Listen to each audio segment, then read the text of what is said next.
Hello, السلام علیکم۔ کہانیوں کی دنیا میں خوش آمدید۔ میرا نام ہے افرافتاب۔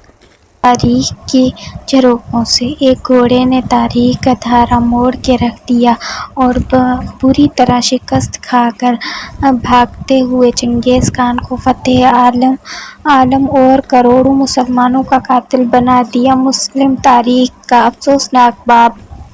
چنگیز خان جب صحرائے گوبی سے نکلا تو سب سے پہلے اس کے مدمقابل اس وقت کے سب سے بڑے مسلم سلطنت کے بادشاہ سلطان الہ الدین خوارزم شاہ سے ہوا، جس کی اس وقت ریگولر فوج 4 لاکھ سپاہیوں سے اوپر تھی۔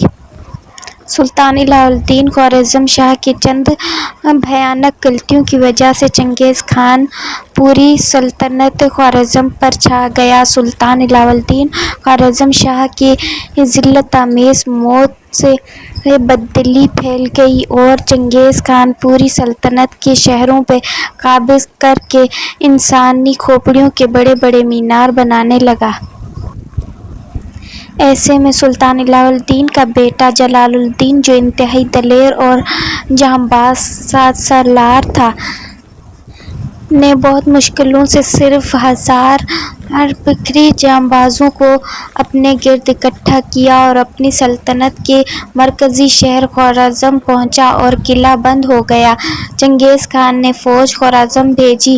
مقابلے میں بہت کم ہونے کے باوجود سلطان جلال الدین خوارزم شاہ منگول لشکر پر دوڑا اور حیرت انگیز پر منگولوں کے قدم لڑکھڑا گئے اور وہ بھاگ کھڑے ہوئے۔ یہ ان کی پہلی شکست تھی۔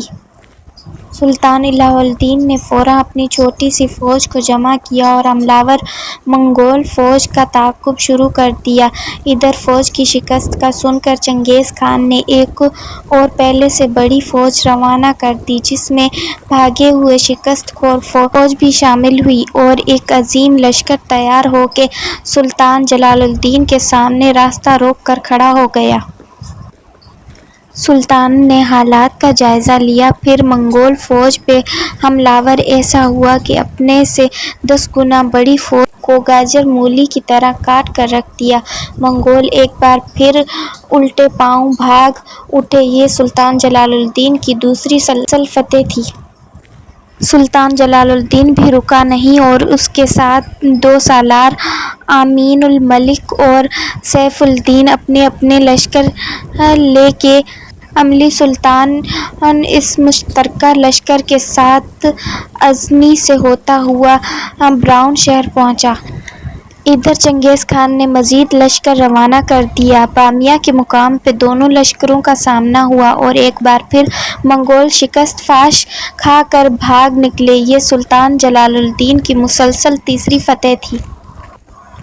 اس شکست کے بعد سلطان نے منگول فوج کا تعاقب جاری رکھا۔ ادھر چنگیز خان نے ایک بھاری لشکر اپنے سب سے تجربہ کار جرنیل کی سرکردگی میں پھر بھیجا، جس کی سلطان جلال الدین نے وہ ذلت آمیز شکست دی کہ چنگیز خان کو اپنا انجام بد صاف نظر آنے لگا۔ یہ فتح جلال الدین کی چنگیز خان کے خلاف مسلسل 4تھی فتح تھی۔ اس فتح نے چنگیز خان کو اپنی کھچار سے نکلنے پہ مجبور کر دیا، لہٰذا چنگیز خان نے ایک لشکر جرار تیار کیا اور خود اس کی قیادت کرتا ہوا نکلا۔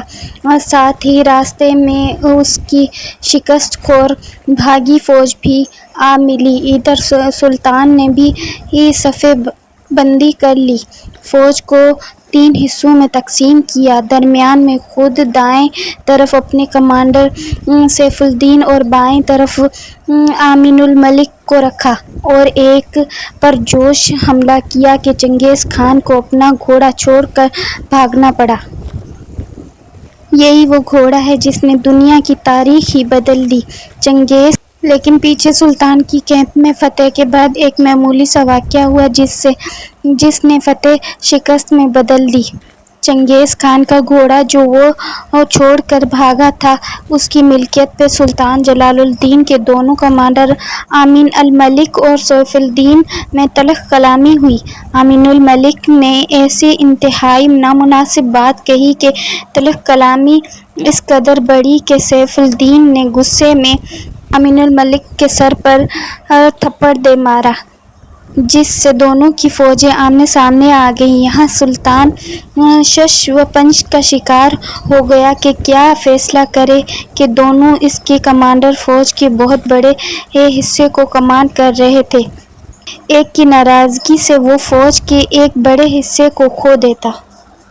لہٰذا اس نے ڈنک ڈپاڑ کی کوشش کرتے ہوئے معاملے کو لٹکا دیا، جس سے بددل ہو کے رات کے اندھیرے میں امین الملک اس لیے اپنا پڑاؤ چھوڑ کے خاموشی سے اپنے علاقے کی طرف واپس لوٹ گیا کہ سلطان نے اس کو پڑنے والے چانٹے کا بدلہ نہیں لیا۔